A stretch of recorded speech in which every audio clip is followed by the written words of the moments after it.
I was raised an Orthodox Jew in the middle of the U.S. there in Kansas City. And every year, at this time of year, around Yom Kippur, the Jewish Day of Atonement, I longed for peace and the assurance of forgiveness for all my sins. Mind you, when I was very young, all my sins were related to food and language misuse, and stealing 10-cent pieces, dimes from my father's dresser. But no matter the categories and no matter my age, the reality was that I didn't know peace with God because I had a desire for a do-over and I couldn't find it.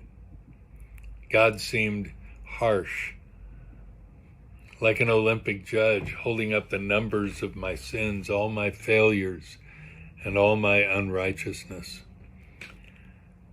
But when I read it for myself, the Bible that is, especially the part about Yeshua, the Messiah born in Bethlehem, who lived in Israel, he preached there, he proclaimed himself there to his own people.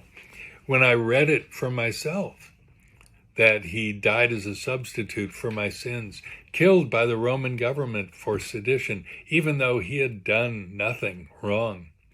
When I read it for myself, that God extended to me his grace, that I could be forgiven, that I could have a do-over, that my life could begin again, I took it on board, and I was born again to a hope that's alive, to a living hope. So my first port of call for understanding this idea of do-overs is my own experience.